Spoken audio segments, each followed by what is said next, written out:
चलिए इन क्वेश्चंस को डिस्कस करने के बाद में एसिडिक स्ट्रेंथ कंपैरिजन में इसी एप्लीकेशन में मैं नेक्स्ट क्वेश्चन प्रोफाइल डिस्कस कर रहा हूँ। देखो ये जो क्वेश्चंस हमने डिस्कस किए इसमें अगर आप देखेंगे तो हमने वैरायटी ऑफ कंपाउंड्स को मिक्स किया।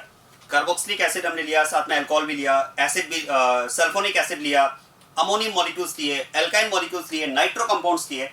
मिक्स्ड कैटेगरी ऑफ कंपाउंड्स को हमने एसिडिक स्ट्रेंथ के लिए कंपेयर किया। नेक्स्ट क्वेश्चन प्रोफाइल में हम एसिडिक स्ट्रेंथ को ही कंपेयर कर रहे हैं, लेकिन अब मैं कंपाउंड्स की कैटेगरी को फिक्स कर रहा हूं। नेक्स्ट क्वेश्चन प्रोफाइल में हम कंपाउंड्स की कैटेगरी ले रहे हैं फिनॉल्स। हम फिनॉल्स में एसिडिक स्ट्रेंथ को कंपेयर करेंगे, मतलब all the compounds will be phenols, groups present in phenols will be different. मतलब एक तरह से हम बात कर सकते हैं phenol and substituted phenol.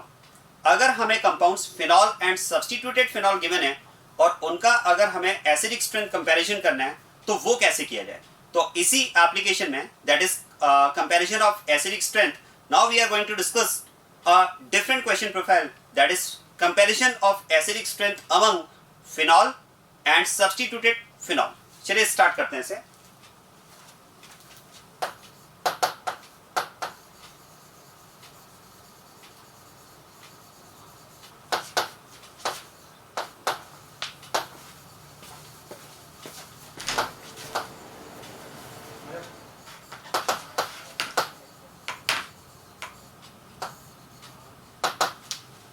Acidic strength comparison between phenol and substituted phenol, और इसमें 3 कंपाउंड्स में ले रहा हूं, आप ध्यान दें।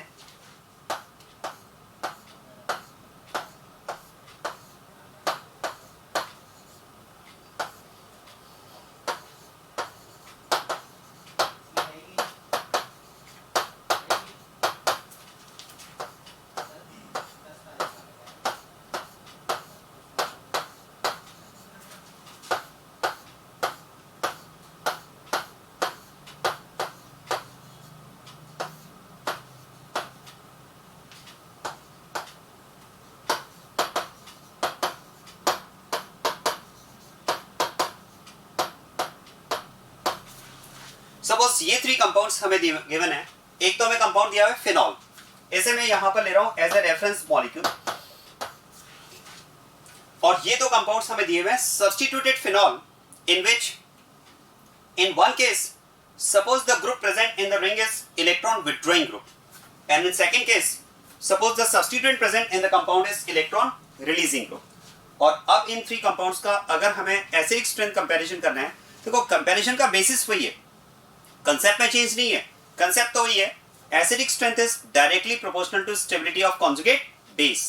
अब यहां पर अगर हम कॉन्जुगेट बेस की बात करें तो जरा आप सोचिए, जब आप इन OH ग्रुप में से H+ को रिमूव करेंगे तो इनके करस्पॉन्डिंग आपको कॉन्जुगेट बेस मिल जाएंगे। मतलब H+ को अगर मैंने रिमूव किया तो इन ऑक्सीजन्स पर आ जाएगा नेगेटिव चार्ज, और उन अनायंस को, उन कॉन्जुगेट बेस को आपको स्टेबिलिटी के लिए कंपेयर करना होगा। तो बताओ कॉन्जुगेट बेस कौन से वाले फिनॉल का सबसे ज्यादा स्टेबल होगा, रेफरेंस वाले का, या the conjugate base of phenol having electron withdrawing group, और the conjugate base of phenol having electron releasing group. तो आप तो मुझे बताओ अनायन के लिए क्या अच्छा है, माइनस ग्रुप, रेफरेंस या प्लस ग्रुप? क्या मैं कह सकता हूं अनायन के लिए तो माइनस ग्रुप अच्छा है। तो इसका मतलब आप सोचिए इसका कॉन्जुगेट बेस जो होगा वो सबसे ज्यादा स्टेबल होगा, क्योंकि इसके कॉन्जुगेट बेस को, उस अनायन को विथड्रॉइंग ग्रुप स्टेबलाइज करेगा, जबकि इस कंपाउंड के करस्पॉन्डिंग जो कॉन्जुगेट बेस बनेगा on removal of proton, negative charge on oxygen, that will be destabilized by this plus effect. याद करो माइनस के लिए माइनस इफेक्ट अच्छा होता है, प्लस माइनस के लिए प्लस इफेक्ट खराब होता है। तो फिर तो हम कह सकते हैं कि इस कंपाउंड के करस्पॉन्डिंग जो कॉन्जुगेट बेस बनेगा वो सबसे ज्यादा स्टेबल होगा, और अगर इसका कॉन्जुगेट बेस सबसे ज्यादा स्टेबल होगा तो फिर यही कंपाउंड सबसे ज्यादा एसिडिक होगा, क्योंकि acidic strength is directly proportional to stability of conjugate base. तो फिर तो यहां पर हम बात कर सकते हैं एसिडिक स्ट्रेंथ में the phenol, the substituted phenol having electron withdrawing group will be more acidic than reference molecule, and the substituted phenol having electron releasing group will be less acidic than reference molecule। क्या ये बात समझ में आ रही है? ये सबसे कम acidic क्यों होगा, समझ में आ रहा है? क्योंकि इसका जो कॉन्जुगेट बेस होगा वो सबसे कम स्टेबल होगा। सबसे कम स्टेबल क्यों होगा?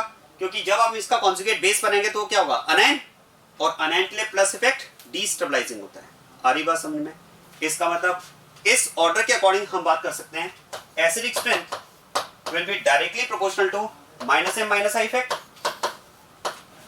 It will be directly proportional to minus M minus I effect of substituent, and it will be inversely proportional to plus M plus I effect of substituent.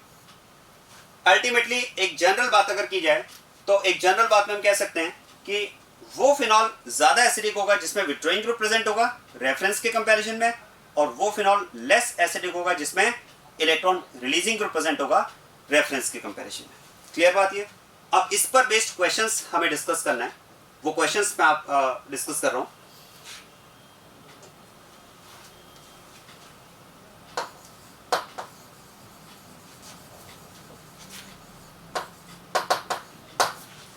चलिए इसका एक क्वेश्चन में डिस्कस कर रहा हूं, बाकी क्वेश्चंस को आप ट्राई करेंगे. राइट.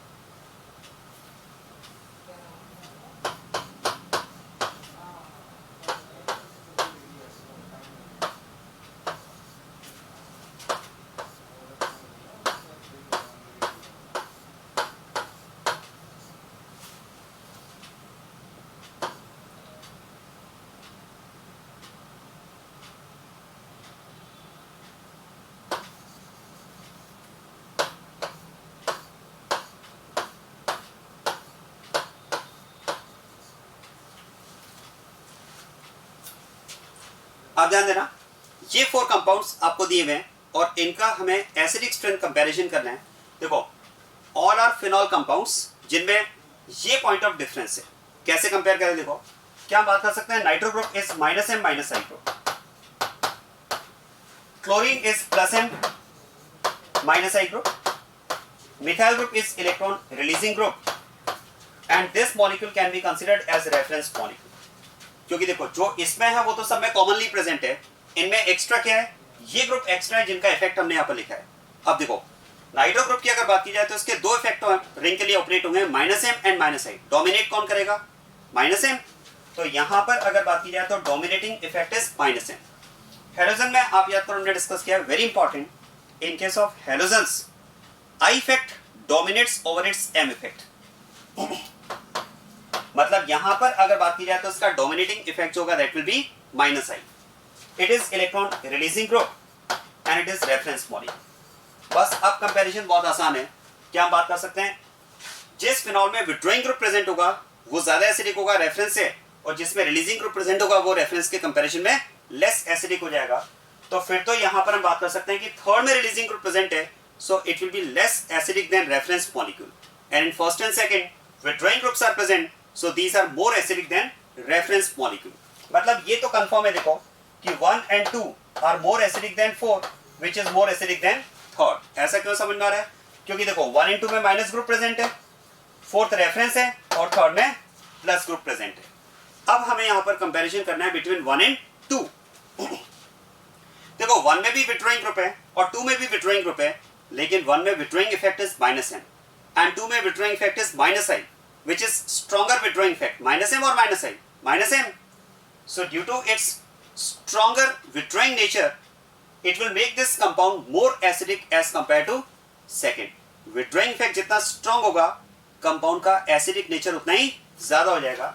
तो फिर तो यहाँ पर हम बात कर सकते हैं 1 is more acidic than 2, that is more acidic than 4, and it is more acidic than third. 1 में minus M effect है, सेकेंड में माइनस आई इफेक्ट है, फोर्थ इज रेफरेंस, और थर्ड में आप कह सकते हैं इलेक्ट्रॉन रिलीजिंग इफेक्ट है. क्या बात क्लियर हो रही है? So this is how we can compare acidic strength among phenol and substituted phenols. आया समझ में क्वेश्चन को कैसे करना है? बस इसी तरह से आपको बाकी के क्वेश्चंस ट्राई करने हैं जो क्वेश्चंस मैं अब आपको देने जा रहा हूं. उसमें ये क्वेश्चंस आपको ट्राई करना है. इन कंपाउंड्स में एसिडिक स्ट्रेंथ कंपैरिजन आपको करना है.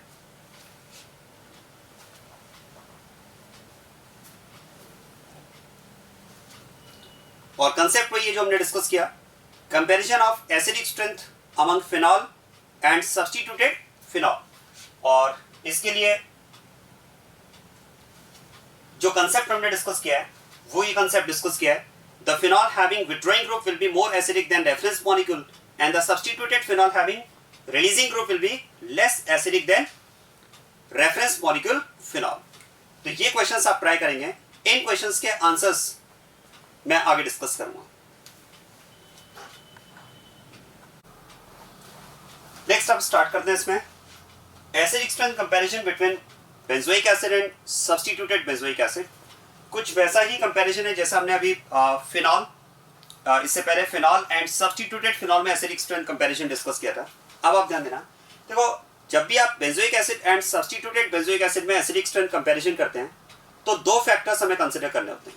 इसमें फर्स्ट फैक्टर तो होगा comparison on the basis of electronic nature of substituents, और ये फैक्टर बिल्कुल वैसा ही है जैसा हमने फिनॉल में डिस्कस किया था, comparison on the basis of electronic nature of substituent. ये थ्री कंपाउंड्स अगर हमें दिए हुए हैं, जिसमें मिडिल वाला कंपाउंड तो हम यहाँ पर एज ए रेफरेंस मॉलिक्यूल ले लेंगे बेंजोइक एसिड, और फर्स्ट एंड थर्ड में मान लेते हैं सब्स्टिट्यूएंट प्रेजेंट है। In first the substituent is electron withdrawing group, may be -M और -I group, and third suppose a group is present in benzoic acid that is electron releasing group, may be +M और +I। अब आप बताएं in three compounds का अगर acidic strength को हम compare करते हैं, बिल्कुल कंपैरिजन का बेसिस वैसा ही होगा जैसे हमने फिनॉल एंड सब्स्टिट्यूटेड फिनॉल में डिस्कस किया। आप याद करें हमने फिनॉल एंड सब्स्टिट्यूटेड फिनॉल में डिस्कस किया था, withdrawing group increases acidic strength and releasing group decreases acidic strength. तो फिर तो इन थ्री कंपाउंड्स का एसिडिक स्ट्रेंथ का जो ऑर्डर होगा वो जाएगा 1 2 3। क्लियर बात ये? तो ये कंपैरिजन तो सेम वैसा ही है जैसा हमने फिनॉल एंड सब्स्टिट्यूटेड फिनॉल के लिए डिस्कस किया है। तो यहां तो हम बात कर सकते हैं acidic strength directly proportional to -M -I and inversely proportional to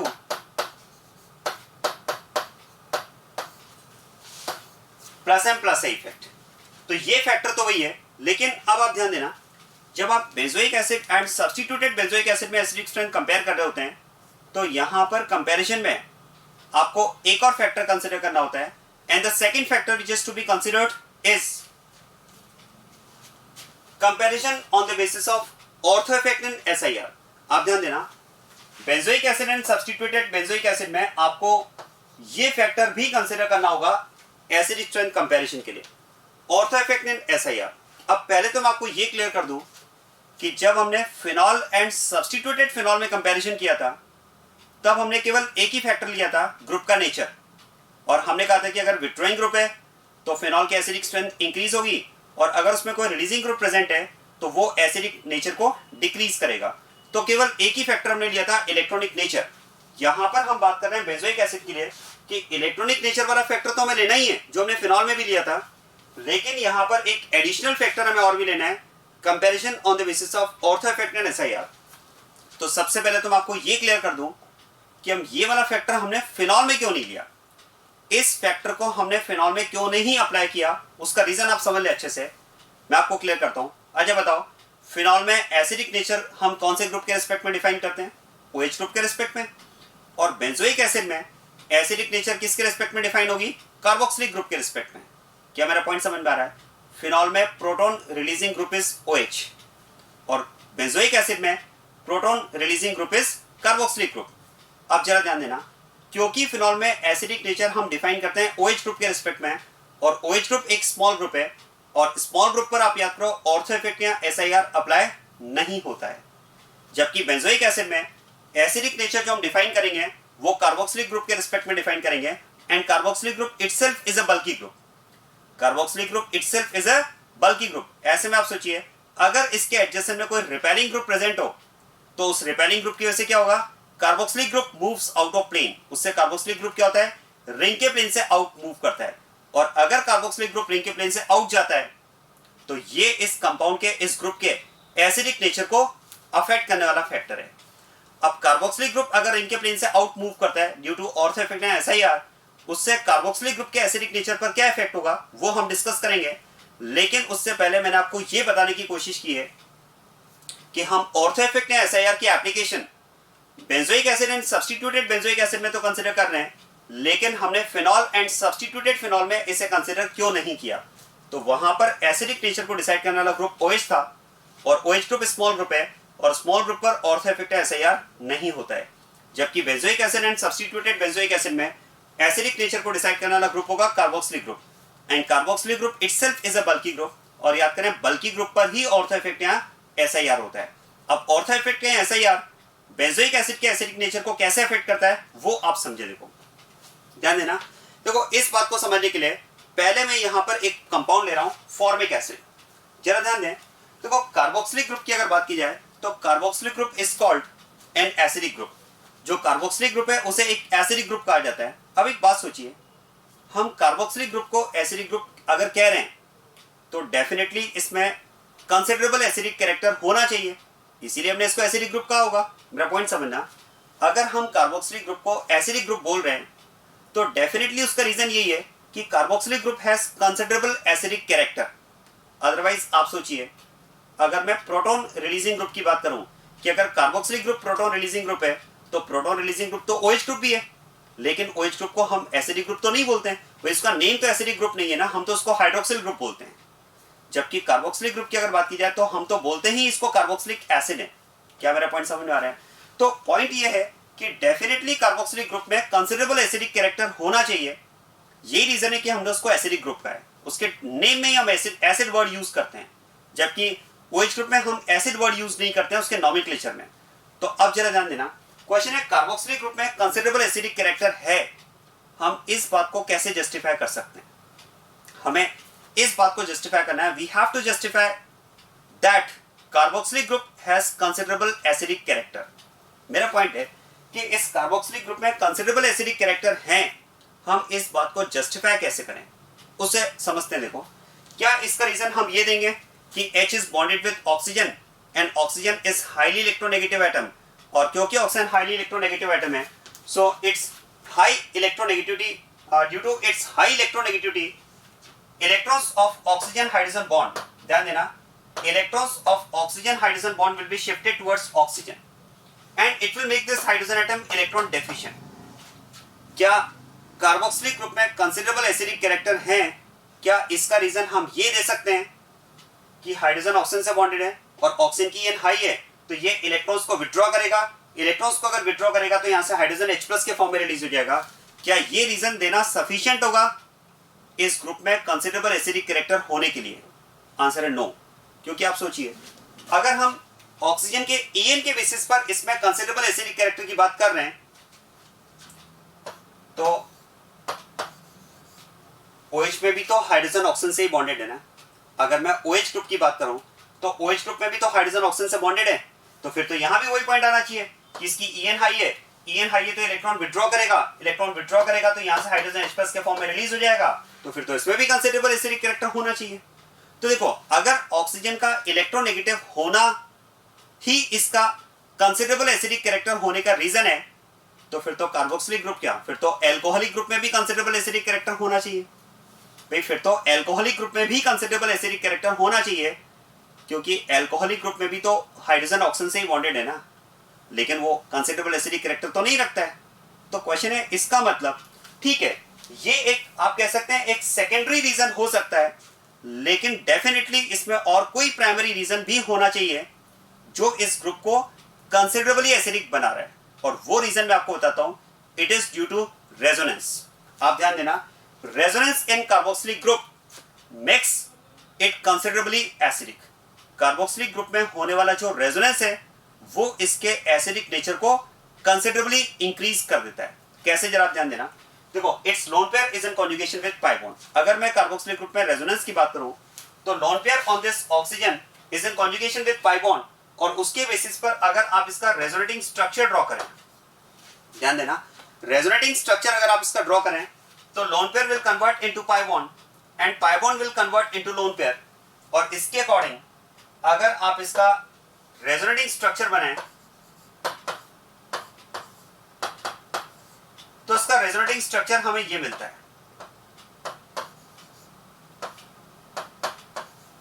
ये इसका रेजोनेटिंग स्ट्रक्चर हमें मिलता है, और अब आप ध्यान देना, अगर ये इसका रेजोनेटिंग स्ट्रक्चर है तो फिर तो डेफिनेटली हम रेजोनेंस के बेसिस पर कार्बोक्सिलिक ग्रुप में कंसिडरेबल एसिडिक कैरेक्टर होने की बात कर सकते हैं, क्योंकि आप देखो क्या मैं कह सकता हूं, due to resonance, due to involvement of this lone pair of oxygen in resonance, this oxygen becomes positively charged. क्या मेरा पॉइंट समझ में आ रहा है? रेजोनेंस की वजह से आप कह सकते हैं कि इस कार्बोक्सिलिक ग्रुप का ये जो ऑक्सीजन है वो पॉजिटिवली चार्ज हो जाएगा। अब आप सोचिए, अगर ये ऑक्सीजन पॉजिटिवली चार्ज हुआ तो फिर तो इसकी हाइड्रोजन से इलेक्ट्रॉन विथड्रॉ करने की जो टेंडेंसी है वो हाईली इंक्रीज हो जाएगी। क्या मेरा पॉइंट समझ में आ रहा है? देखो, although neutral oxygen also has tendency to attract electrons from hydrogen. एक न्यूट्रल ऑक्सीजन, आप सोचिए, एक न्यूट्रल ऑक्सीजन में भी हाइड्रोजन से इलेक्ट्रॉन्स को अट्रैक्ट करने की टेंडेंसी होती है और वो उसका रीजन होता है En। लेकिन आप सोचिए, अगर ये ऑक्सीजन न्यूट्रल ना होकर के पॉजिटिवली चार्ज हो जाए, अगर ये ऑक्सीजन न्यूट्रल ना होकर के पॉजिटिवली चार्ज हो जाए, तो क्या मैं कह सकता हूं फिर तो इसकी हाइड्रोजन से इलेक्ट्रॉन विथड्रॉ करने की जो टेंडेंसी होगी वो एक्सेप्शनली इंक्रीज हो जाएगी। ठीक है, दैट विल गेट इंक्रीज्ड। और अगर ये इंक्रीज होती है तो फिर तो यहां से H+ रिलीज होने की जो टेंडेंसी होगी वो भी इंक्रीज हो जाएगी। क्या मेरा पॉइंट समझ में आ रहा है? और यहां पर हम कह सकते हैं due to resonance this oxygen becomes positively charged. और अगर ये ऑक्सीजन रेजोनेंस की वजह से पॉजिटिव बना है तो फिर तो हम कह सकते हैं पॉजिटिव बनने की वजह से इसकी अब हाइड्रोजन से इलेक्ट्रॉन विथड्रॉ करने की जो टेंडेंसी होगी वो इंक्रीज हो जाएगी। और ये अगर इंक्रीज होती है तो फिर तो यहां से कंपाउंड ग्रुप से H+ रिलीज होने की जो टेंडेंसी होगी वो इंक्रीज हो जाएगी। और वो अगर इंक्रीज होगी तो that will make this carboxylic group considerably acidic. तो मेरा पॉइंट समझ में आ रहा है? Hydrogen is bonded with oxygen and electronegativity of oxygen is not sufficient to explain its considerable acidic nature, because in alcoholic group also hydrogen is bonded with oxygen। alcoholic group में भी hydrogen oxygen से bonded है, तो केवल oxygen का high electronegative होना ही इसके considerably acidic nature को एक्सप्लेन नहीं करता है। आप कह सकते हैं यहां पर इस ग्रुप में रेजोनेंस है, और जो रेजोनेंस है वो रेजोनेंस यहां पर इस ऑक्सीजन को पॉजिटिव बना रहा है, और ऑक्सीजन पर पॉजिटिव चार्ज आने की वजह से इसकी हाइड्रोजन से इलेक्ट्रॉन विथड्रॉ करने की जो टेंडेंसी है वो इंक्रीज हो जाती है। और वो इंक्रीज होगी तो H+ रिलीज होने की टेंडेंसी इंक्रीज हो जाएगी, और H+ रिलीज होने की टेंडेंसी अगर इंक्रीज होगी तो कंपाउंड का एसिडिक नेचर इंक्रीज हो जाएगा। क्या मेरी बात समझ में आ रही है? तो आप कह सकते हैं resonance in carboxylic group makes it considerably acidic group. क्या मेरा पॉइंट समझ में आ गया? तो फिर तो क्या मैं कह सकता हूं कि अगर इस कार्बोक्सिलिक ग्रुप में रेजोनेंस इसके कंसिडरेबली एसिडिक होने का रीजन है, तो क्या मैं कह सकता हूं फिर तो ये रेजोनेंस जितना ज्यादा होगा, कार्बोक्सिलिक ग्रुप में रेजोनेंस जितना ज्यादा होगा, इस कार्बोक्सिलिक ग्रुप का एसिडिक नेचर उतना ज्यादा हो जाएगा। या फिर ये कह सकते हैं इस ऑक्सीजन के लोन पेयर का रेजोनेंस में जितना ज्यादा इन्वॉल्वमेंट होगा, ये लोन पेयर जितना ज्यादा रेजोनेंस में पार्टिसिपेट करेगा, इस ऑक्सीजन पर पॉजिटिव चार्ज उतना ज्यादा इंड्यूस होगा। पॉजिटिव चार्ज जितना ज्यादा इंड्यूस होगा, इसकी हाइड्रोजन से इलेक्ट्रॉन विथड्रॉ करने की टेंडेंसी उतना इंक्रीज हो जाएगी। हाइड्रोजन से इलेक्ट्रॉन विथड्रॉ करने की टेंडेंसी इंक्रीज होगी तो H+ रिलीज होने की टेंडेंसी इंक्रीज हो जाएगी। H+ रिलीज होने की टेंडेंसी इंक्रीज होगी तो एसिडिक नेचर इंक्रीज हो जाएगा। क्या मेरा पॉइंट समझ में आ रहा है? तो फिर तो हम ये कह सकते हैं, देखो, acidic strength is directly proportional to resonance in carboxylic group. इस कार्बोक्सिलिक ग्रुप में जितना ज्यादा रेजोनेंस होगा, इसका एसिडिक नेचर उतना ज्यादा इंक्रीज हो जाएगा, क्योंकि जितना ज्यादा यहां पर रेजोनेंस होगा, इस लोन पेयर का जितना ज्यादा रेजोनेंस में इन्वॉल्वमेंट होगा, इस ऑक्सीजन का के लोन पेयर का जितना ज्यादा रेजोनेंस में इन्वॉल्वमेंट होगा, ऑक्सीजन पर पॉजिटिव चार्ज उतना ज्यादा इंड्यूस होगा। पॉजिटिव चार्ज जितना ज्यादा इंड्यूस होगा, इसकी हाइड्रोजन से इलेक्ट्रॉन विथड्रॉ करने की टेंडेंसी उतनी ज्यादा इंक्रीज हो जाएगी। H+ रिलीज होने की टेंडेंसी इंक्रीज हो जाएगी, एसिडिक नेचर इंक्रीज हो जाएगा। क्या मेरा पॉइंट समझ में आ रहा है? अब आप ध्यान देना, देखो, इस कार्बोक्सिलिक ग्रुप में रेजोनेंस को अगर मैं रेफरेंस मान लूं, समझना इस बात को, यहां पर अगर इस कार्बोक्सिलिक ग्रुप में होने वाले रेजोनेंस को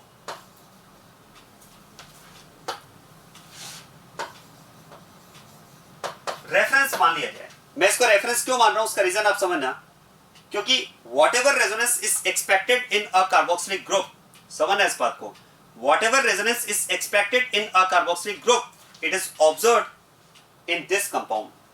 क्योंकि आप देखिए इस कार्बोक्सिलिक ग्रुप के रेजोनेंस को क्या मैं कह सकता हूं, हाइड्रोजन किसी भी तरह से अफेक्ट नहीं कर रहा है। इस हाइड्रोजन का इस रेजोनेंस में कोई इंटरफेरेंस नहीं है. Hydrogen does not affect resonance of carboxylic group. So what ever resonance is expected in a carboxylic group, it is 100% present in formic acid. ये कंपाउंड हमारे पास फॉर्मिक एसिड है, तो आप कह सकते हैं फॉर्मिक एसिड के कार्बोक्सिलिक ग्रुप में हम जितना रेजोनेंस एक कार्बोक्सिलिक ग्रुप में एक्सपेक्ट करते हैं उतना हमें 100% वहां पर मिलता है, क्योंकि फॉर्मिक एसिड में कार्बोक्सिलिक ग्रुप से H बॉन्डेड है और H उस कार्बोक्सिलिक ग्रुप के रेजोनेंस को किसी भी तरह से अफेक्ट नहीं करता है. ये मेरा पॉइंट समझ में आ गया. चलिए अब मैं स्टार्ट करता हूं how to compare acidic strength of benzoic acid and substituted benzoic acid on the basis of ortho effect and SIR. अब मैं इस पर आ रहा हूं, जरा सुनिए. ऐसा करते हैं बेंजोइक एसिड की, अब मैं पहले एसिडिक नेचर को कंपेयर करता हूं फॉर्मिक एसिड से. मैं यहां पर बेंजोइक एसिड के एसिडिक नेचर को फॉर्मिक एसिड से कंपेयर करता हूं. जरा ध्यान देना, बेंजोइक एसिड में भी कार्बोक्सिलिक ग्रुप प्रेजेंट है और यहां पर भी हम कह सकते हैं कि loan pair of carboxylic group, यहां भी हम कह सकते हैं loan pair of carboxylic group is involved in resonance with this pi bond. लेकिन क्या मैं कह सकता हूं अब इस कार्बोक्सिलिक ग्रुप का रेजोनेंस यहां पर इंडिपेंडेंट रेजोनेंस नहीं है, क्योंकि अब कार्बोक्सिलिक ग्रुप से बेंजीन रिंग कनेक्टेड है और बेंजीन का भी कार्बोक्सिलिक ग्रुप के साथ में रेजोनेंस में इन्वॉल्वमेंट है. क्या मेरा पॉइंट समझ में आ रहा है? यहां पर आप जरा देखिए, this pi bond is also in conjugation with this pi bond, और ये पाई पाई कॉन्जुगेटेड सिस्टम अगर है तो फिर तो रेजोनेंस तो इसका भी होगा. इसका मतलब यहां पर अब आप कह सकते हैं this CO group of carboxylic group, ध्यान देना, ये जो कार्बोक्सिलिक ग्रुप का CO ग्रुप है, ये CO group is not only involved in resonance with OH group but also with benzene ring. In fact, we can say this CO group is now involved in resonance with two systems, OH group and benzene ring. ये CO group अब ring और OH group दोनों के साथ में resonance में involve है. ये बात समझ में आ रही है? अब ऐसे में आप सोचिए, अगर CO ग्रुप का, जबकि यहां पर आप देखो, अगर आप इसको इससे कंपेयर करेंगे रेफरेंस मॉलिक्यूल से, तो मैं कह सकता हूं कि यहां पर जो CO ग्रुप है उसका OH ग्रुप के साथ में रेजोनेंस 100% है, क्योंकि इस CO ग्रुप का H के साथ में रेजोनेंस में कोई इन्वॉल्वमेंट नहीं है. तो this CO group is 100% available for resonance with OH group. जबकि यहां पर अगर बात की जाए तो इस CO ग्रुप की अब OH ग्रुप के साथ में रेजोनेंस के लिए अवेलेबिलिटी 100% नहीं है, क्योंकि यहां पर CO ग्रुप के साथ में रिंग का भी रेजोनेंस में इन्वॉल्वमेंट है. तो अब मेरा क्वेश्चन आपसे ये है कि इस OH ग्रुप के लोन पेयर का रेजोनेंस में जो इन्वॉल्वमेंट होगा वो इस कंपाउंड के कंपैरिजन में ज्यादा होगा या कम होगा? मेरे क्वेश्चन को अच्छे से समझना. मेरा क्वेश्चन आपसे ये नहीं है कि इस कंपाउंड में रेजोनेंस इस कंपाउंड से कम या ज्यादा. देखो, अगर आप ओवरऑल रेजोनेंस की बात करोगे, अगर आप टोटल रेजोनेंस की बात करोगे, तो अनडाउटेडली आप कह सकते हैं कि resonance in benzoic acid is more as compare to resonance in formic acid. देखो, ओवरऑल रेजोनेंस की अगर बात की जाए तो कोई डाउट ही नहीं है, बेंजोइक एसिड में फॉर्मिक एसिड के कंपैरिजन में रेजोनेंस ज्यादा है. लेकिन हमारा इंटरेस्ट ओवरऑल रेजोनेंस में नहीं है, हमारा इंटरेस्ट किस में? कार्बोक्सिलिक ग्रुप में होने वाले रेजोनेंस में. क्योंकि आप सोचिए, कार्बोक्सिलिक ग्रुप का एसिडिक नेचर तो इस बात पर डिपेंड करेगा कि ऑक्सीजन के लोन पेयर का रेजोनेंस में इन्वॉल्वमेंट कितना है. क्या मेरा पॉइंट समझ में आ रहा है? तो हमें तो ये समझना है यहां पर कि इस ऑक्सीजन के लोन पेयर का रेजोनेंस में जो इन्वॉल्वमेंट है वो इस वाले लोन पेयर से कम या ज्यादा? तो आंसर है कम. बता सकते हैं ये लोन पेयर रेजोनेंस में कम क्यों पार्टिसिपेट कर रहा है? क्योंकि इस लोन पेयर की CO ग्रुप के लिए साथ में जो रेजोनेंस में इन्वॉल्वमेंट है वो इसलिए डिक्रीज हुआ है क्योंकि ये लोन पेयर जिस CO ग्रुप के साथ में रेजोनेंस कर रहा है वो CO ग्रुप इस पाई के साथ में भी रेजोनेंस में इन्वॉल्व है. तो ऐसे में इस CO ग्रुप की लोन पेयर के लिए जो अवेलेबिलिटी है फॉर रेजोनेंस वो डिक्रीज हो जाएगी. क्या मेरा पॉइंट समझ में आ रहा है? या आप ये कह सकते हैं कि ये बेंजीन रिंग क्या करेगी, इस बेंजीन रिंग ने क्या किया, इस CO ग्रुप को अपने साथ में शेयर किया रेजोनेंस के लिए. एक तरह से आप कह सकते हैं इस CO ग्रुप की रिंग और OH ग्रुप के बीच में शेयरिंग हो रही है फॉर रेजोनेंस. जबकि यहां पर इस CO ग्रुप की शेयरिंग नहीं है, यहां पर इस CO ग्रुप को OH ग्रुप 100% रेजोनेंस के लिए यूज कर पा रहा है. क्या यहां पर CO ग्रुप को OH ग्रुप 100% रेजोनेंस के लिए यूज कर पा रहा है क्या? नो. इस CO ग्रुप को रिंग भी रेजोनेंस के लिए यूज कर रही है. एक तरह से आप कह सकते हैं रिंग का जो रेजोनेंस है, ध्यान देना, ये जो रिंग का रेजोनेंस है वो OH ग्रुप के रेजोनेंस को कॉम्पीट करेगा. यहां पर एक तरह से आप कह सकते हैं रिंग और OH ग्रुप के बीच में कंपटीशन है to use CO group for resonance. क्या मेरा पॉइंट समझ में आ रहा है? तो अब आप ध्यान देना, this resonance this resonance between benzene ring and carboxylic group will decrease resonance of OH group with this CO group. क्या मेरा पॉइंट समझ में आ रहा है? ये जो रेजोनेंस है, इस रेजोनेंस ने क्या किया, इस OH ग्रुप के रेजोनेंस को यहां पर कम कर दिया है. तो अगर हमने यहां पर OH ग्रुप के रेजोनेंस को रेफरेंस कंसीडर किया था, तो आप कह सकते हैं इस रेफरेंस के कंपैरिजन में यहां पर OH ग्रुप का रेजोनेंस कम हो चुका है. और आप सोचिए, अगर ये रेजोनेंस कम हुआ तो फिर तो इस लोन पेयर का रेजोनेंस में इन्वॉल्वमेंट कम हो जाएगा. लोन पेयर का रेजोनेंस में इन्वॉल्वमेंट कम हुआ तो इस ऑक्सीजन पर जो पॉजिटिव चार्ज अब इंड्यूस होगा वो इस पॉजिटिव चार्ज से कम इंड्यूस होगा. पॉजिटिव चार्ज अगर कम इंड्यूस होगा तो इसकी हाइड्रोजन से इलेक्ट्रॉन विथड्रॉ करने की टेंडेंसी भी कम हो जाएगी. हाइड्रोजन से इलेक्ट्रॉन विथड्रॉ करने की टेंडेंसी कम होगी तो H+ रिलीज होने की टेंडेंसी कम हो जाएगी.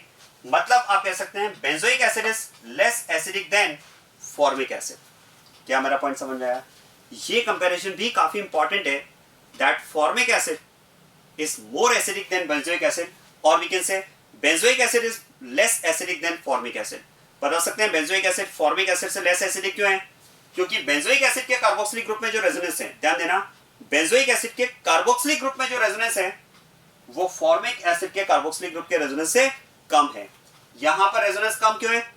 क्योंकि इस कार्बोक्सिलिक ग्रुप का CO ग्रुप रिंग के साथ में भी रेजोनेंस में इन्वॉल्व है. तो CO ग्रुप की रिंग और OH ग्रुप के बीच में शेयरिंग हो चुकी है, और शेयरिंग की वजह से अब CO ग्रुप की OH ग्रुप के लिए जो अवेलेबिलिटी है फॉर रेजोनेंस वो डिक्रीज हो चुकी है. आगे बात समझ में? तो benzoic acid is less acidic than formic acid because resonance in carboxylic group of benzoic acid is less as compared to resonance in carboxylic group of formic acid. ये बात समझ में आ गई?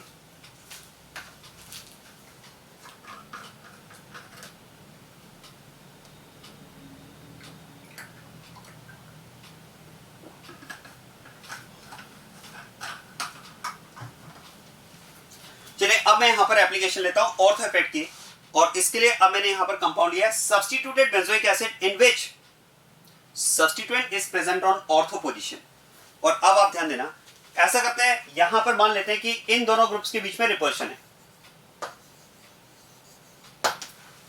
क्योंकि इसी रिपल्शन की वजह से हम इस मॉलिक्यूल में ऑर्थो इफेक्ट की बात करेंगे. ये बात समझ में आ रही है?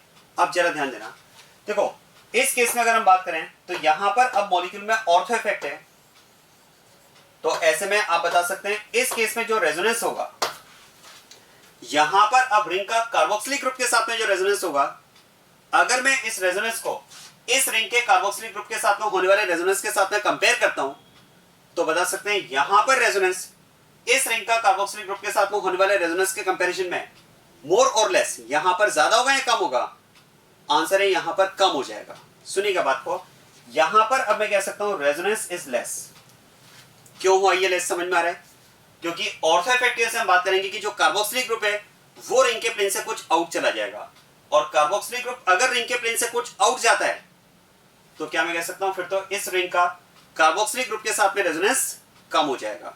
तो यहां आप कह सकते हैं this resonance is less as compare to this resonance. अब आप ऐसा समझ लो, इस मॉलिक्यूल के लिए अब हमारा रेफरेंस मॉलिक्यूल ये बन चुका है, और इस रेफरेंस के कंपैरिजन में मैं कहना चाह रहा हूं कि यहां पर रिंग का कार्बोक्सिलिक ग्रुप के साथ में रेजोनेंस यहां पर रिंग का कार्बोक्सिलिक ग्रुप के साथ में होने वाले रेजोनेंस से कम है.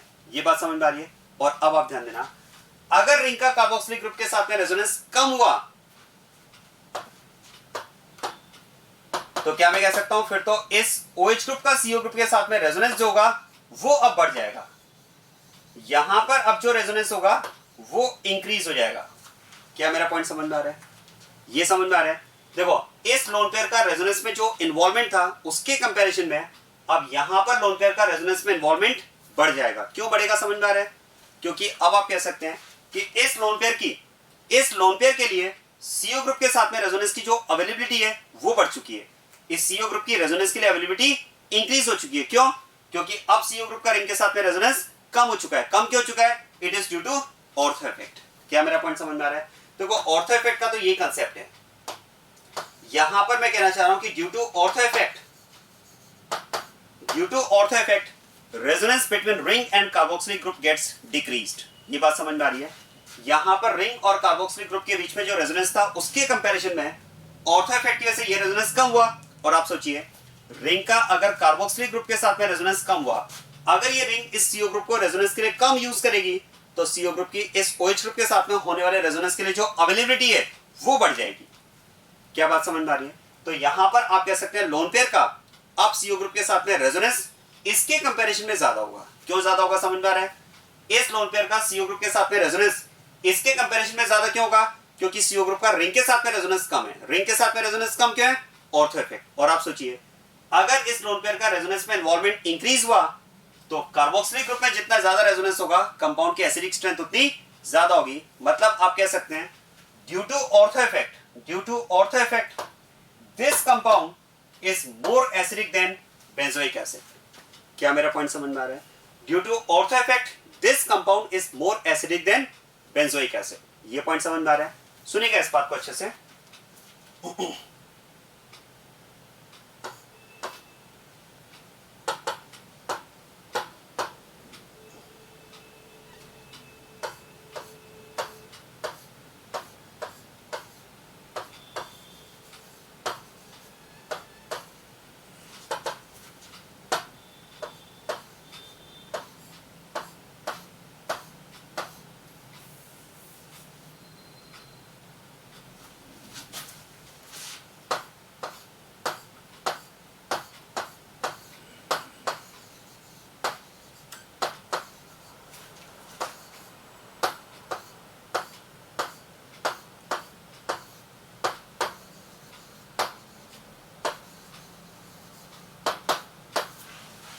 तो देखो ये जो कंपैरिजन हमने किया है इस कंपैरिजन के बेसिस पर अब हम बात कर सकते हैं ortho substituted benzoic acid will be more acidic than benzoic acid. Reference के कंपैरिजन में ऑर्थो सब्स्टिट्यूटेड बेंजोइक एसिड जो होगा वो ज्यादा एसिडिक होगा।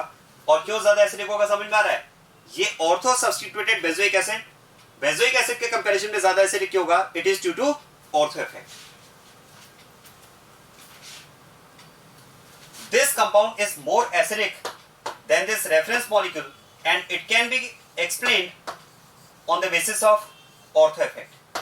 ये हम ऑर्थो इफेक्ट के बेसिस पर एक्सप्लेन कर सकते हैं जो मैंने आपको भी एक्सप्लेन किया है। मैं रिपीट कर देता हूं। देखो इस कंपाउंड में आप कह सकते हैं ऑर्थो इफेक्ट की वजह से क्या हुआ? रिंग का कार्बोक्सिलिक ग्रुप के साथ में रेजोनेंस कम हुआ और रिंग का अगर कार्बोक्सिलिक ग्रुप के साथ में रेजोनेंस कम होगा तो कार्बोक्सिलिक ग्रुप का जो इंटरनल रेजोनेंस है वो बढ़ जाएगा। क्या मेरी बात समझ में आ रही है? अगर इस रिंग ने CO ग्रुप को रेजोनेंस के लिए कम यूज किया तो इस CO ग्रुप की OH ग्रुप के साथ में होने वाले रेजोनेंस के लिए अवेलेबिलिटी बढ़ जाएगी। लोन पेयर का रेजोनेंस CO ग्रुप के साथ में बढ़ जाएगा क्योंकि CO का रिंग के साथ में रेजोनेंस कम हो चुका है। और लोन पेयर का अगर रेजोनेंस बढ़ेगा तो ऑक्सीजन पर पॉजिटिव चार्ज ज्यादा इंड्यूस होगा। पॉजिटिव चार्ज अगर ज्यादा इंड्यूस होगा तो इसकी हाइड्रोजन से इलेक्ट्रॉन विथड्रॉ करने की टेंडेंसी बढ़ जाएगी, H+ रिलीज होने की टेंडेंसी बढ़ जाएगी, एसिडिक स्ट्रेंथ बढ़ जाएगी।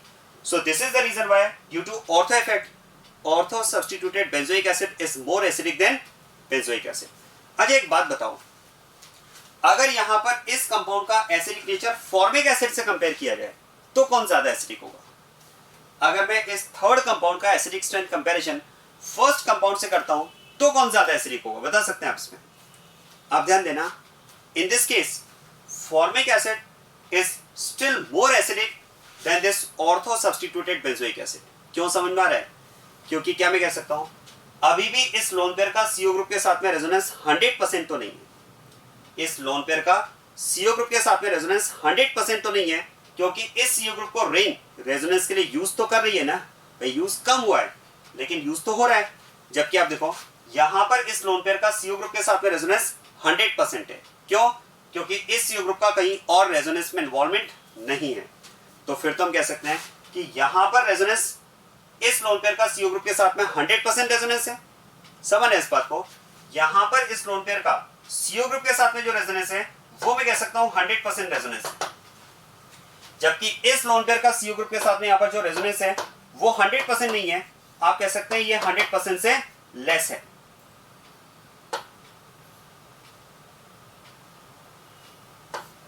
यहां पर हम कह सकते हैं कि रेजोनेंस जो है लोन पेयर का वो CO ग्रुप के साथ में 100% नहीं है, इट इज लेस। और क्या मैं कह सकता हूं यहां पर तो आप कह सकते हैं कि 100% से और भी ज्यादा कम है। और लोन पेयर का CO ग्रुप के साथ में रेजोनेंस जितना कम होगा एसिडिक नेचर उतना कम हो जाएगी। क्या बात समझ में आ रही है? तो ये आप कह सकते हैं due to ortho effect ortho substituted benzoic acid will be more acidic than benzoic acid. क्या बात समझ में आ गई? चलिए अब नेक्स्ट मॉलिक्यूल की बात करते हैं। अब इसमें दोनों ऑर्थो पोजीशंस पर मान लेते हैं ग्रुप प्रेजेंट है G1 and G2 and suppose both the groups G1 and G2 are bulky groups. ध्यान देना, मान लेते हैं कि G1 एंड G2 दोनों ही ग्रुप्स बल्की हैं, बोथ द ग्रुप्स आर बल्की, क्योंकि आप याद करो SIR होने के लिए तीनों ग्रुप्स का बल्की होना जरूरी है। तो यहां पर मैं कह सकता हूं कि कार्बोक्सिलिक ग्रुप तो बल्की है ही, G1 और G2 ग्रुप्स भी अगर बल्की हो तो due to these three bulky groups and due to repulsion between these groups now SIR will be observed in the molecule. अब यहां पर हम कह सकते हैं कि इस मॉलिक्यूल में SIR होगा, और ध्यान देना अगर इस मॉलिक्यूल में SIR है तो फिर तो ये जो कार्बोक्सिलिक ग्रुप होगा वो रिंग के प्लेन से कंप्लीटली आउट चला जाएगा, और अगर ये रिंग के प्लेन से कंप्लीटली आउट चला जाएगा तो फिर तो हम कह सकते हैं रिंग के कार्बन का p ऑर्बिटल और कार्बोक्सिलिक ग्रुप के कार्बन का p ऑर्बिटल जो होगा वो आपस में क्या हो जाएंगे, परपेंडिकुलर हो जाएंगे। ये आप कह सकते हैं कि कार्बोक्सिलिक ग्रुप और रिंग अगर सेम प्लेन में है तब तो दोनों p ऑर्बिटल्स पैरेलल हैं, रेजोनेंस परफेक्ट होगा। लेकिन SIR की वजह से अगर कार्बोक्सिलिक ग्रुप रिंग के प्लेन से आउट चला जाएगा 100%, तो दोनों p ऑर्बिटल्स में अब ओवरलैपिंग जीरो हो जाएगी, because now the p orbitals are perpendicular to each other. और अगर ओवरलैपिंग जीरो हुई तो अब आप कह सकते हैं रिंग और कार्बोक्सिलिक ग्रुप के बीच में रेजोनेंस जीरो हो जाएगा। क्या मेरा पॉइंट समझ में आ रहा है? अब इस केस में हम कह सकते हैं now resonance between ring and carboxylic group will be zero. अब इस केस में there is no resonance SIR, ये तो SIR होता है। और अब जरा आप ध्यान देना, अगर रिंग का CO ग्रुप के साथ में रेजोनेंस जीरो हो चुका है, अगर रिंग का CO ग्रुप के साथ में रेजोनेंस जीरो हो चुका है तो क्या मैं कह सकता हूं now CO group is 100%, now CO group is again 100% available for resonance with OH group. अब आप कह सकते हैं कि यहां पर अब CO ग्रुप जो है वो OH ग्रुप के साथ में रेजोनेंस के लिए 100% अवेलेबल है। अब ये रेजोनेंस आप कह सकते हैं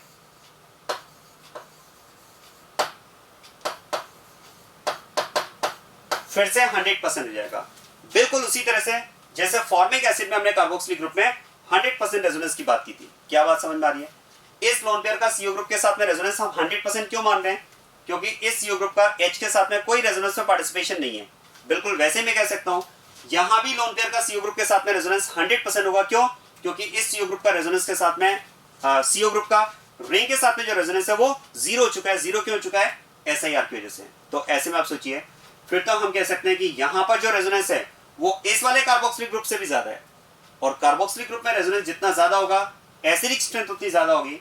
मतलब इस केस में आप कह सकते हैं this compound is even more acidic than this molecule. इसका मतलब हम कह सकते हैं ortho effect in SIR, ortho effect in SIR will increase acidic nature of compound as compare to benzoic acid.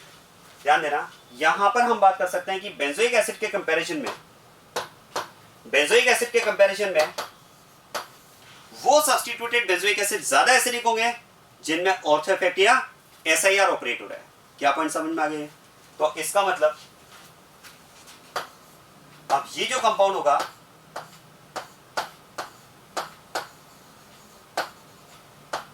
Group G1 and G2 वो और भी ज्यादा एसिडिक हो जाएगा, and it's acidic nature can be explained on the basis of SIR।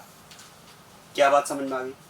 तो अब आप ध्यान देना, देखो इससे ये कंपाउंड ज्यादा एसिडिक क्यों समझ में आ रहा है ना, क्योंकि यहां पर ऑर्थो इफेक्ट की वजह से कार्बोक्सिलिक ग्रुप जो होगा वो रिंग के प्लेन से कुछ आउट हो जाएगा। कार्बोक्सिलिक ग्रुप अगर रिंग के प्लेन से आउट होता है तो कार्बोक्सिलिक ग्रुप का रिंग के साथ में रेजोनेंस कम हो जाएगा, और रिंग के साथ में अगर कार्बोक्सिलिक ग्रुप का रेजोनेंस कम हुआ तो कार्बोक्सिलिक ग्रुप का इंटरनल रेजोनेंस बढ़ जाएगा। आप ऐसा समझ लो, इसे मैं यहां पर नेम दे रहा हूं इंटरनल रेजोनेंस। यहां पर मैं इसे कह रहा हूं कार्बोक्सिलिक ग्रुप का इंटरनल रेजोनेंस। तो ये हम कह सकते हैं कि कार्बोक्सिलिक ग्रुप का इंटरनल रेजोनेंस जितना ज्यादा होगा एसिडिक नेचर उतना ज्यादा होगा। और देखो कार्बोक्सिलिक ग्रुप का इंटरनल रेजोनेंस डिपेंड करेगा कार्बोक्सिलिक ग्रुप का रिंग के साथ में रेजोनेंस में इन्वॉल्वमेंट कितना है। क्या मैं कह सकता हूं कार्बोक्सिलिक ग्रुप का रिंग के साथ में रेजोनेंस में इन्वॉल्वमेंट जितना कम होगा कार्बोक्सिलिक ग्रुप का इंटरनल रेजोनेंस उतना ज्यादा होगा, एसिडिक नेचर उतनी ज्यादा होगी। यहां पर आप कह सकते हैं यहां पर तो कार्बोक्सिलिक ग्रुप का रिंग के साथ में रेजोनेंस में इन्वॉल्वमेंट है ही नहीं। कार्बोक्सिलिक ग्रुप का रिंग के साथ में रेजोनेंस में इन्वॉल्वमेंट क्यों नहीं है? SIR, क्योंकि यहां पर carboxylic group completely out of plane जा चुका है, तो अब इसका रिंग के साथ में रेजोनेंस इनहिबिट हो चुका है, तो फिर तो यहां पर कार्बोक्सिलिक ग्रुप का इंटरनल रेजोनेंस अब 100% हो जाएगा। तो इसकी एसिडिक नेचर तो और भी ज्यादा हो जाएगी. So this is how we can compare acidic nature of ortho substituted benzoic acid with benzoic acid. आगे बात समझ में. अब एक बात ध्यान देना, यहां पर मैंने कहा भाई ये कंपाउंड जो है वो रेफरेंस के कंपैरिजन में ज्यादा एसिडिक है. मतलब एक तरह से मैं ऐसा बोलना चाह रहा हूं कि ortho substituted benzoic acid is more acidic than benzoic acid. लेकिन पॉइंट यहां पर मेरे माइंड में अब ये आ रहा है इसमें कि हमने यहां पर इस कंपाउंड को आउटराइट बेंजोइक एसिड से ज्यादा एसिडिक लिख दिया है, लेकिन हमने यहां पर यह बात नहीं की कि इस ग्रुप जी का नेचर कैसा है, विथड्रॉइंग नेचर है या रिलीजिंग नेचर है. क्योंकि जब हम benzoic acid and substituted benzoic acid में एसिडिक स्ट्रेंथ कंपैरिजन करते हैं तो हम ग्रुप के नेचर की बात भी तो करते हैं ना. हम ये बात भी तो करते हैं कि ग्रुप का नेचर कैसा है. क्योंकि अगर ग्रुप का नेचर विथड्रॉइंग है, अगर विथड्रॉइंग ग्रुप है तो वो एसिडिक स्ट्रेंथ को इंक्रीज करता है, और अगर रिलीजिंग ग्रुप है तो एसिडिक स्ट्रेंथ को डिक्रीज करता है. रेफरेंस के कंपैरिजन में वो सब्स्टिट्यूटेड बेंजोइक एसिड ज्यादा एसिडिक होता है जिसमें विथड्रॉइंग ग्रुप प्रेजेंट हो, and the substituted benzoic acid in which releasing group is present will be less acidic than reference molecule. ये भी तो हम बात करते हैं ना ग्रुप का नेचर. तो क्वेश्चन यहां पर ये आ रहा है कि अगर ये ग्रुप जी, ध्यान देना, अगर ये ग्रुप जी विथड्रॉइंग है, suppose this group G is electron withdrawing group, ध्यान दीजिएगा, अगर ये ग्रुप जी यहां पर इलेक्ट्रॉन विथड्रॉइंग है तब तो टेंशन ही नहीं है. अगर ये ग्रुप जी इलेक्ट्रॉन विथड्रॉइंग ग्रुप है तब तो टेंशन ही नहीं है. आप कह सकते हैं विथड्रॉइंग ग्रुप के बेसिस पर भी ये रेफरेंस से ज्यादा एसिडिक होगा और ऑर्थो इफेक्ट के अकॉर्डिंग तो ज्यादा एसिडिक है ही, तब तो कोई कॉन्ट्राडिक्शन है ही नहीं. लेकिन प्रॉब्लम तब होगी, मान लेते हैं अगर ये ग्रुप जी इलेक्ट्रॉन रिलीजिंग ग्रुप है, अगर ये ग्रुप जी इलेक्ट्रॉन रिलीजिंग ग्रुप हुआ तो प्रॉब्लम है. क्योंकि आप सोचिए, ग्रुप जी अगर रिलीजिंग ग्रुप हुआ तो अब मैं अगर ग्रुप के नेचर के अकॉर्डिंग बात करूं तो रिलीजिंग ग्रुप तो एसिडिक स्ट्रेंथ को डिक्रीज करता है रेफरेंस के कंपैरिजन में. तो अब पॉइंट ये आ रहा है कि अगर ये ग्रुप जी रिलीजिंग हुआ तो हम क्या करें. ऑर्थो इफेक्ट के बेसिस पर still it will be more acidic than reference, या रिलीजिंग नेचर के बेसिस पर it is considered to be less acidic than reference. क्या करें अब इसमें, ऑर्थो इफेक्ट की बात माने या इलेक्ट्रॉनिक नेचर की बात माने. Still we have to consider ortho effect. In fact irrespective of electronic nature of the group G, this compound is more acidic than benzoic acid, and that is due to ortho effect. यहां पर हमें group G का nature देखना ही नहीं है, चाहे वो releasing group हो या विथड्रॉइंग ग्रुप हो, दोनों ही केस में ये कंपाउंड बेंजोइक एसिड से ज्यादा एसिडिक होगा. अब क्वेश्चन है कि हमने यहां पर रिलीजिंग ग्रुप का नेचर क्यों नहीं देखा भाई, हम ग्रुप के नेचर की बात क्यों नहीं कर रहे हैं. मैं आपको एक्सप्लेन करता हूं, सुनिए इस बात को. अच्छा एक बात सोचिए, हमने कहा रिलीजिंग ग्रुप अगर है तो ये रेफरेंस से कम एसिडिक होगा. ऐसा क्यों, मैं आपको रीजन बताता हूं. देखो, रिलीजिंग ग्रुप क्या करेगा, इलेक्ट्रॉन रिलीज करके रिंग में इलेक्ट्रॉन डेंसिटी इंक्रीज करेगा. ये बात समझ में आ रही है. This releasing group by releasing electrons towards ring will increase electron density in ring. और क्या मैं कह सकता हूं, रिंग में जितनी ज्यादा इलेक्ट्रॉन डेंसिटी होगी इसका कार्बोक्सिलिक ग्रुप के साथ में रेजोनेंस उतना ज्यादा होगा, और रिंग का कार्बोक्सिलिक ग्रुप के साथ में रेजोनेंस जितना ज्यादा होगा, इस रिंग का कार्बोक्सिलिक ग्रुप के साथ में रेजोनेंस जितना ज्यादा होगा, आप कह सकते हैं कार्बोक्सिलिक ग्रुप का इंटरनल रेजोनेंस उतना कम हो जाएगा, और कार्बोक्सिलिक ग्रुप का इंटरनल रेजोनेंस जितना कम होगा एसिडिक नेचर उतना कम हो जाएगी. क्या बात समझ में आ रही है. आप इसको ऐसे समझे, देखो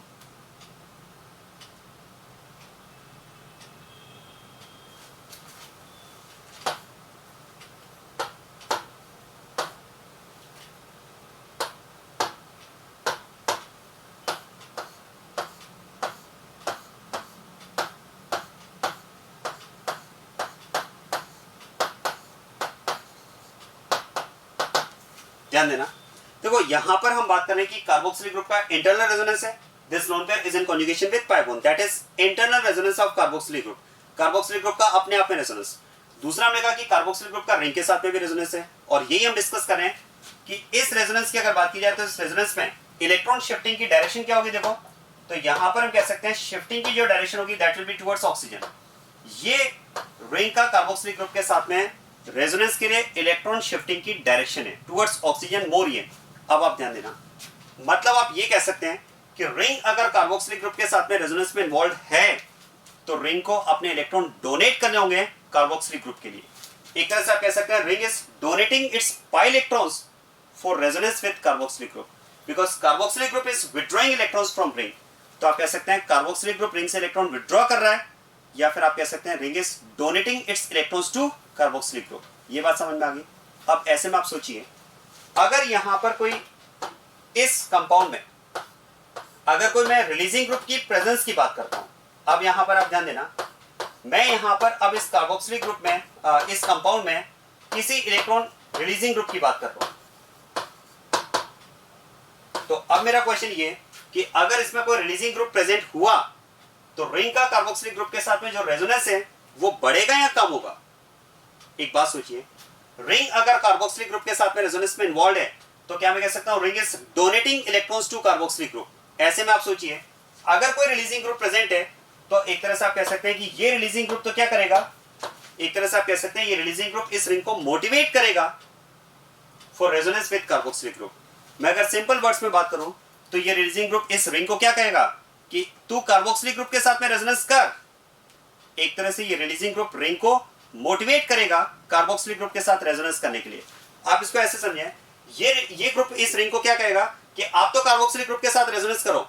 रिंग ने कहा भी मैं रेजोनेंस तो कर लूं, इस रिंग ने इस ग्रुप को कहा कि मैं रेजोनेंस तो कर लूं, लेकिन प्रॉब्लम ये कि मुझे रेजोनेंस में इलेक्ट्रॉन डोनेट करने पड़ेंगे। तो इस ग्रुप ने क्या कहा कि मैं रिलीजिंग ग्रुप हूं, आप टेंशन ना लो, मैं आपको इलेक्ट्रॉन दूंगा और आप ये इलेक्ट्रॉन आगे ट्रांसफर करो। तो इसका मतलब क्या हुआ, इस ग्रुप ने रिंग में इलेक्ट्रॉन डेंसिटी को इंक्रीज किया, और रिंग में अगर इलेक्ट्रॉन डेंसिटी इंक्रीज होगी तो इसकी कार्बोक्सिलिक ग्रुप को इलेक्ट्रॉन डोनेट करने की टेंडेंसी बढ़ जाएगी। मतलब यहां पर आप कह सकते हैं कि ये जो रेजोनेंस होगा वो इस वाले रेजोनेंस से बढ़ जाएगा, यहां पर रेजोनेंस मोर होगा। ऐसा क्यों? इस रिंग में जो इलेक्ट्रॉन डोनेट करने का नेचर है उसके कंपैरिजन में इस रिंग में इलेक्ट्रॉन डोनेट करने का नेचर बढ़ क्यों चुका है? क्योंकि इस रिंग में इलेक्ट्रॉन डेंसिटी बढ़ चुकी है। और इस रिंग में इलेक्ट्रॉन डेंसिटी कैसे बढ़ी? ये रिलीजिंग ग्रुप इलेक्ट्रॉन डेंसिटी बढ़ा है। अब ऐसे में आप सोचिए, इस केस में ये लोन पेयर भी रेजोनेंस में इन्वॉल्व है, तो क्या मैं कह सकता हूं फिर तो अगर ये रेजोनेंस बढ़ा, रिंग का कार्बोक्सिलिक ग्रुप के साथ में रेजोनेंस अगर बढ़ा, तो फिर तो ये रेजोनेंस यहां पर क्या हो जाएगा, कम हो जाएगा। और आप सोचिए कार्बोक्सिलिक ग्रुप का रेजोनेंस अगर कम हो जाएगा तो फिर तो ये कंपाउंड लेस एसिडिक हो जाएगा रेफरेंस के कंपैरिजन में। यही तो रीजन हम बात करते हैं कि जो रिलीजिंग ग्रुप होते हैं वो बेंजोइक एसिड के एसिडिक नेचर को डिक्रीज करते हैं इस तरह से। क्या मेरी बात समझ में आ रही है? अब मैं बात करता हूं इस कंपाउंड की। यहां पर हम ग्रुप का नेचर क्यों नहीं देख रहे हैं, आप इसको ऐसे समझें, अगर इस बेंजीन रिंग से कोई रिलीजिंग ग्रुप अटैच्ड है तो रिलीजिंग ग्रुप क्या कहेगा, ये रिलीजिंग ग्रुप इस रिंग को कहेगा कि मैं इलेक्ट्रॉन रिलीज कर रहा हूं, आप कार्बोक्सिलिक ग्रुप के साथ में रेजोनेंस करो। मतलब ये ग्रुप एक तरह से इस रिंग को तैयार कर रहा है कार्बोक्सिलिक ग्रुप के साथ में रेजोनेंस के लिए। लेकिन जरा आप सोचिए, ये ग्रुप इस रिंग को तो एक तरफ रेजोनेंस के लिए तैयार कर रहा है, लेकिन इस ग्रुप के आने से क्या हुआ, जिस कार्बोक्सिलिक ग्रुप के साथ में रिंग का रेजोनेंस होना है वो कार्बोक्सिलिक ग्रुप इस ग्रुप की वजह से क्या होगा, आउट ऑफ प्लेन चला जाएगा। अब आप सोचिए, अगर इस ग्रुप के आने से ये कार्बोक्सिलिक ग्रुप रिंग के प्लेन से आउट जाएगा तो इस रिंग का तो कार्बोक्सिलिक ग्रुप के साथ में रेजोनेंस कम ही हो जाएगा ना। फिर इस ग्रुप के इलेक्ट्रॉन रिलीजिंग नेचर से जो रिंग में इलेक्ट्रॉन डेंसिटी बढ़ रही है उसका फायदा क्या है? एक बात सोचिए, एक तरह से हम कह सकते हैं कि ये ग्रुप क्या कर रहा है, इस रिंग के साथ में चीटिंग कर रहा है। ये ग्रुप एक तरह से रिंग को क्या कर रहा है, चीट कर रहा है। कैसे? इसने रिंग को तो तैयार किया कि मैं तुझे इलेक्ट्रॉन दूंगा, तू कार्बोक्सिलिक ग्रुप को इलेक्ट्रॉन दे। तो एक तरफ तो इसने रिंग को इलेक्ट्रॉन देकर कहा कि तू रेजोनेंस कर, और दूसरी तरफ इस कार्बोक्सिलिक ग्रुप को इस ग्रुप ने क्या कहा कि तू यहां से चल आउट। इस ग्रुप ने दो काम किए, इस ग्रुप ने रिंग को कहा कि आप कार्बोक्सिलिक ग्रुप के साथ में रेजोनेंस बढ़ाओ, मैं आपको इलेक्ट्रॉन दे रहा हूं, और दूसरा काम इसने क्या किया, इसने इस कार्बोक्सिलिक ग्रुप को आउट कर दिया। अब जरा आप सोचिए, ये कार्बोक्सिलिक ग्रुप अगर रिंग से आउट चला जाएगा तो इस ग्रुप से इस रिंग में इलेक्ट्रॉन डेंसिटी कितना भी बढ़ जाए, ये आगे कार्बोक्सिलिक ग्रुप में तो तभी ट्रांसफर होगी ना जब दोनों के पी ऑर्बिटल्स परफेक्टली पैरेलल हो। तो इसका मतलब यहां पर ग्रुप जी का नेचर काम नहीं कर रहा है। ऐसे में आप सोचिए, अगर दोनों साइड में ग्रुप आ जाएं और मान लेते हैं कि दोनों ही रिलीजिंग ग्रुप है, तो अब इसमें डबल चीटिंग, क्योंकि दोनों ग्रुप क्या करेंगे, दोनों ग्रुप इलेक्ट्रॉन रिलीज करके रिंग में इलेक्ट्रॉन डेंसिटी बढ़ाएंगे। रिंग में इलेक्ट्रॉन डेंसिटी तो बढ़ गई, लेकिन वो कार्बोक्सिलिक ग्रुप में ट्रांसफर नहीं हो पाएगी, क्योंकि दो ग्रुप आने से क्या होगा, carboxylic group completely out of plane चला जाएगा। और अगर ये आउट ऑफ प्लेन चला गया तो अब दोनों के पी ऑर्बिटल्स परपेंडिकुलर हो जाएंगे, और अगर पी ऑर्बिटल्स परपेंडिकुलर हो गए तो नो रेजोनेंस। और जब तक रेजोनेंस नहीं होगा, जब तक ऑर्बिटल्स की ओवरलैपिंग नहीं होगी, इस रिंग में इलेक्ट्रॉन डेंसिटी कितना ही बढ़ जाए वो आगे ट्रांसफर ही नहीं हो पाएगी ना। मतलब अगर ये ग्रुप ऑर्थो पोजीशन पर हैं तो फिर यहां पर ग्रुप का नेचर नहीं, यहां पर ऑर्थो इफेक्ट और SIR डिसाइडिंग फैक्टर बनेगा। क्या मेरी बात समझ में आ गई? तो इस केस में हम कह सकते हैं whatever is the nature of group, whether is it electron releasing group or withdrawing group, whatever is the nature, this compound will be more acidic than benzoic acid। और अगर SIR वाला केस है तो वो और भी ज्यादा एसिडिक हो जाएगा। क्या मेरा पॉइंट समझ में आ गया? हाँ, इस केस में एक एक्सेप्शनल कंडीशन है जो आपको माइंड में रखनी है। एक एक्सेप्शनल केस है इसमें, वो एक्सेप्शनल केस आपको याद रखना है। मैं आपको बता देता हूं एक्सेप्शनल केस कौन सा है।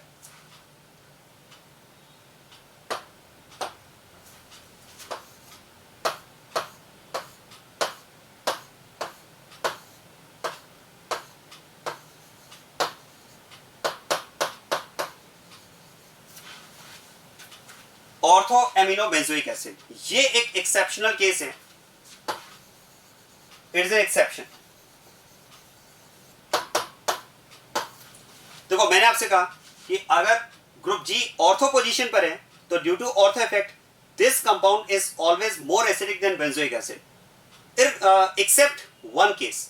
केवल एक केस को छोड़ करके अगर ये ग्रुप जी यहां पर NH2 ग्रुप है तो this compound is less acidic than reference molecule. ये प्रैक्टिकली इस कंपाउंड का एसिडिक नेचर हमें इससे कम मिलता है। क्या मेरा पॉइंट समझ में आ रहा है? ये जो कंपाउंड है वो हमें रेफरेंस मॉलिक्यूल के कंपैरिजन में लेस एसिडिक मिलता है। क्या क्लियर हो रही बात? ये तो ये एक एक्सेप्शनल केस है जो आपको माइंड में रखना है। हाँ, इस एक्सेप्शन को अगर हम हटा दें इसमें से, अगर इस एक्सेप्शन को हटा दिया जाए except NH2 group, whatever is the group G, this compound is more acidic than benzoic acid and that can be explained on the basis of ortho effect। और ये वाला केस अगर है तो वो और भी ज्यादा एसिडिक होगा। तो ध्यान रखिएगा कि केवल एक NH2 वाला केस जो है वो इस कंपाउंड से लेस एसिडिक वाला कंडीशन होगी। बाकी तो यहाँ पर ग्रुप G कोई भी हो, चाहे वो रिलीजिंग ग्रुप हो या विड्रॉइंग ग्रुप हो, दोनों ही केस में ये कंपाउंड इससे ज्यादा एसिडिक होगा।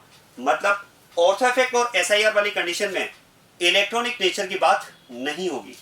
तो अब पॉइंट ये आता है कि फिर जब इलेक्ट्रॉनिक नेचर की बात हमने कहा ऑर्थो इफेक्ट और SIR में नहीं होगी तो क्वेश्चन है फिर इलेक्ट्रॉनिक नेचर की बात कब होगी? क्या मैं कह सकता हूं इलेक्ट्रॉनिक नेचर की बात हम तब करेंगे जब ग्रुप मेटा या फिर पैरा पोजीशन पर हो, क्योंकि ऑर्थो इफेक्ट या SIR तो तब अप्लाई होगा ना जब ग्रुप ऑर्थो पोजीशन पर हो। क्या मेरा पॉइंट समझ में आ रहा है? मैंने अगर यहां पर यह कहा है कि इस केस में whatever is the nature of group, whether is it electron withdrawing group or releasing group, this compound due to ortho effect is more acidic than reference।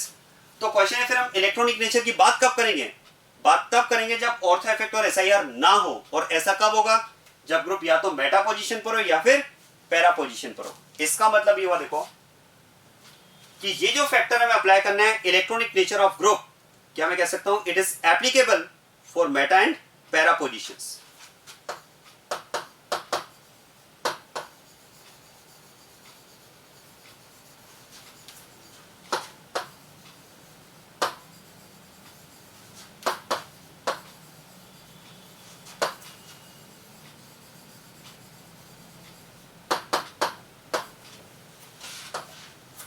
It is applicable for Meta and para positions. बात समझ में आ रही है? ये Meta and para positions के लिए applicable होगा। अगर ग्रुप ऑर्थो पोजीशन पर है तो फिर हमें ग्रुप का नेचर नहीं, ग्रुप अगर ऑर्थो पोजीशन पर हुआ तो उस केस में हम ग्रुप का नेचर नहीं, उस केस में हम ऑर्थो इफेक्ट के बेसिस पर कंपाउंड को ज्यादा एसिडिक बताएंगे रेफरेंस के कंपैरिजन में। एक्सेप्ट वन केस, अगर NH2 ग्रुप है तो it will be less acidic than benzoic acid. क्या बात समझ में आ गई? और SIR के केस में कंपाउंड और भी ज्यादा एसिडिक होगा। ये एसिडिक स्ट्रेंथ का कंपैरिजन है। तो ध्यान देना, फाइनली अगर बात की जाए तो benzoic acid and substituted benzoic acid में एसिडिक स्ट्रेंथ कंपैरिजन आप कैसे करेंगे? तो पहले तो आप ये माइंड में रखो कि अगर सब्स्टिट्यूटेड बेंजोइक एसिड में ग्रुप ऑर्थो पोजीशन पर है तो ऑर्थो इफेक्ट या SIR के बेसिस पर it will be more acidic than reference molecule. और अगर ग्रुप मेटा या पैरा पोजीशन पर हुआ तो फिर हम इलेक्ट्रॉनिक नेचर की बात करेंगे। अगर ग्रुप मेटा या पैरा पोजीशन पर है तो withdrawing group will increase acidic strength of compound and releasing group will decrease acidic strength of compound as compared to reference molecule। But if group is present on ortho position, then irrespective of electronic nature of group, due to ortho effect and SIR, the compound will be more acidic than reference molecule, except one case if the group is NH2 group it will be less acidic than reference molecule. ये experimental है, के values के basis पर हमें इस compound का acidic nature reference के comparison में कम मिलता है। क्लियर बात ये? तो इस तरह से आपको benzoic acid and substituted benzoic acid में एसिडिक स्ट्रेंथ कंपैरिजन करना होता है।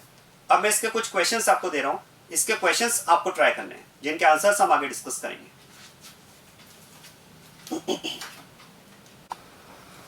तो benzoic acid and substituted benzoic acid के लिए जो क्वेश्चंस आपको ट्राई करने हैं वो ये क्वेश्चंस ट्राई करने हैं।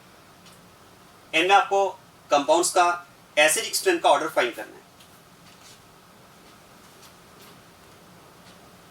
ये कुछ क्वेश्चंस और ये क्वेश्चंस आप ट्राई करना, इनके आंसर्स में आगे डिस्कस करूंगा।